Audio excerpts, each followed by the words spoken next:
What's up, Blurry Gang? Back with another tutorial. Today we're going to be doing the Ben Simmons bald fade, consisting of an 8 on top with some curls and a bald fade and a little bit of a beard lineup. We're going to start out by picking out his hair, and then we're going to run that number 8 guard on the top. Make sure everything's even, everything's cut to number 8, and we're going to start our blend. So we're going to prep the hair by combing it down, and we're going to go ahead and make that first guideline closed, and I'm going to keep that box area untouched because that's going to make my lineup really pop out. Generally I start making my guideline on one side, and then I move to the other side, and I connect in the back. Throughout the years of cutting hair, this has given me the most symmetrical guideline possible. Now I'm going to throw on my 1.5 guard after we set that first guideline, and we're going to go ahead and start softening up that bulk and run this guard through the motions. If this is the first time you're rocking with me, that means open, the lever open, and then middle, and then close. Alright, and if you've noticed, for each unique step, I'm going to allow you guys to see it in normal speed, slow-mo, and fast forward. This way you have a good understanding of what kind of wrist motion I'm using throughout my, my blending action, you know what I'm saying?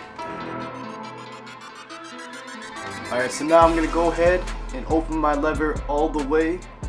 This is going to give me add on 0.5 of a length if we're using our guard system.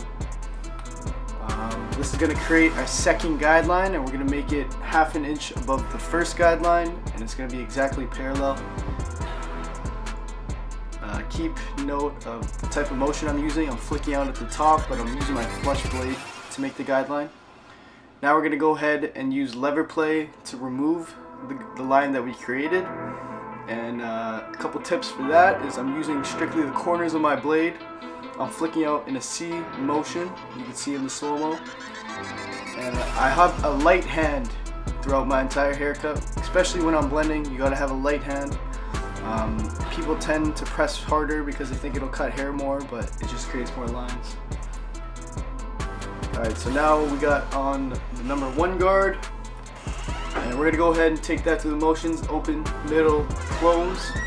And what that's gonna do is just gonna lighten up that prominent line in the fade, and we're gonna slowly fade down into our skin.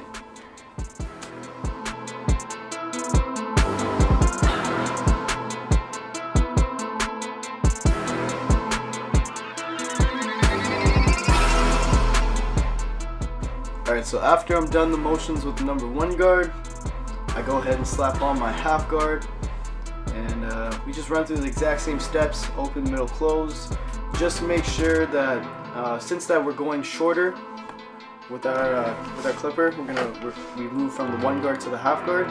We got to make sure that we stay under that guideline so we don't keep raising our fade, and we're literally just flicking out that last line in the blend and making everything come together.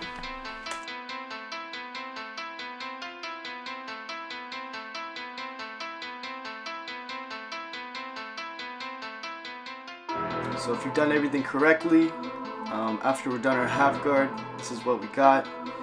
Now I got my hitters in hand. I'm setting that hook, and I'm using the corners of the trimmers to really define that hook. And then with my hitters in hand, I'm just going to go ahead and bald them out.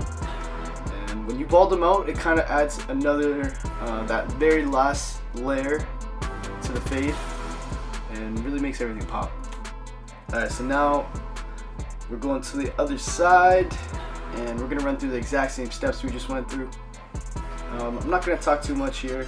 This is kind of just a refresher of what you just saw in the last 4 minutes. 1.5 motions, you know, we're flicking out, we're using our corners when we're blending. And here I'm going with the grain, and what this does is it lays those hairs by the crown down so that I could fade into the blend and blend into the top. Nothing new, We're opening up our lever, setting that second guideline, and we're gonna blend it out with our lever play. If this is the first time you're rocking with me, again, lever play means playing with the lever, open, middle, close, doing whatever it takes to get that line out without passing the second guideline. So here we are, you go in lever play. Main thing is use your corners, and I really have a light hand when I blend. It's kind of just feathering out that line, and you really got to trust the process here and really trust the wall guard system and the numbers, because sometimes it might not seem like it's cutting and you might want to cut higher or shorter, and that might be a mistake and you might create another line. So really trust the process and trial and error is everything. Here we got that one guard on. Gonna take that through the motions, lighten up that bulk, that very last prominent line, and then we're gonna go ahead and throw that half guard on and finish up the blend. Take out our hitters, balled out, put the hook in, and line them up. You know what I'm saying?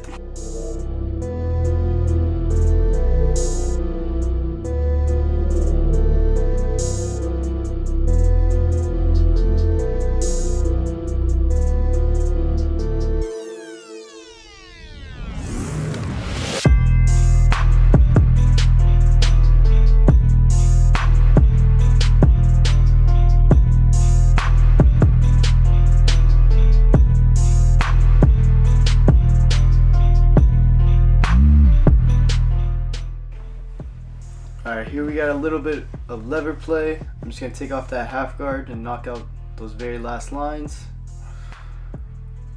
And then moving on to the back, we're just going to run through the same motions with our guards and just connect the back to the rest of the fade.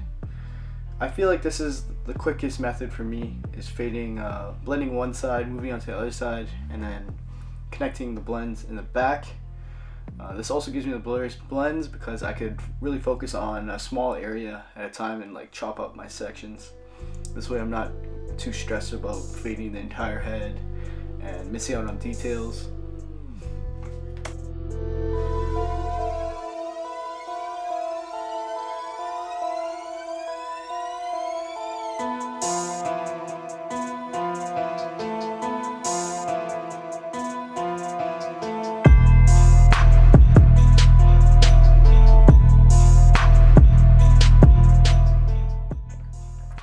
Alright, so now we got our hitters again, and we're just going to finish balding out.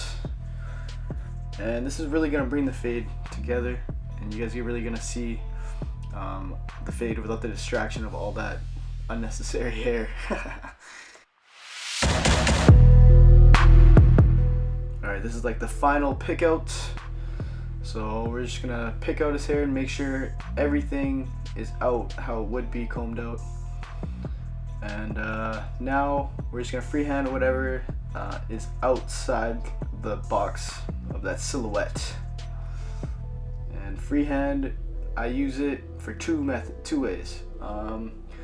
Right now, I'm going to show you in slow motion using freehand going horizontally. And what that does for me is helps me really shape the hair and remove any kind of bulk and anything that sticks out. And now you see me using freehand vertically, and what that does for me is also shaping, for shaping purposes, but mainly what that freehand does is it allows me to blend from the fade into the top, and it really helps me get a smooth transition. Now we're just going to prep his lineup. I got my one guard on, lever open.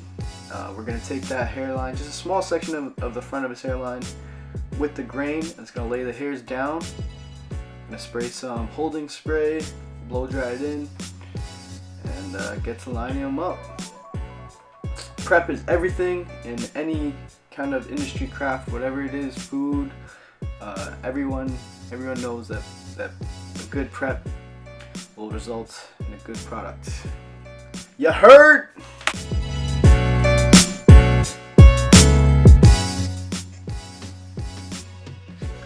Alright, so basically, when you're lining up, you want to be eye level with the hairline. I like to look at the hairline how I would see it outside of the shop, in public, and I want to make sure that from that point of view it's going to be perfect. So really just tap pull with your trimmers. Make sure they're zero gapped so they hit, and put that sharp natural line up in.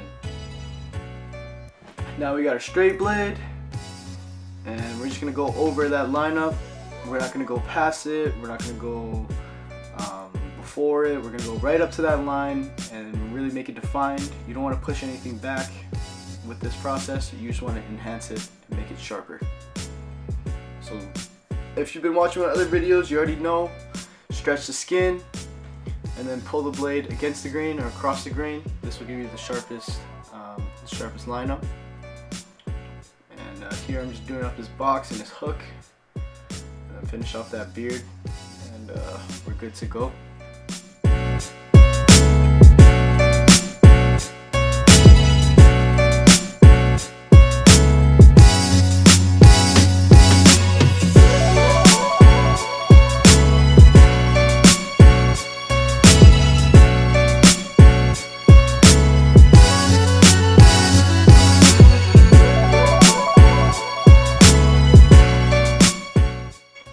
Alright, so here I'm spraying some olive oil sheen. This is going to give his hair some shine. He has curly hair, so it gets really dry, and it's going to give it some hold so that when I hit it with the curl sponge, it will really come into effect. Right now I got my 8-inch shears out, and I'm just cutting up whatever is sticking out of the silhouette. He has a very square face, so I want the top to be more of a narrow hairstyle, so I'm using my shears to create that shape. Having a narrow hairstyle will offset the squareness of his face, so I don't want to give him another box top, and he already has a strong jaw, so he's going to just look like a square. So I'm kind of going for that more narrow, curly look to offset that. Alright, so we hit it with that curl sponge. Curls came out nice. Alright, so here's the before footage and the after. Got my boy looking fresh with a nice fade, curls on top, all lined up, crispy. Let me know what you guys think, what you guys want to see, what kind of content you want to see next. Comment, like, subscribe. Blurry out!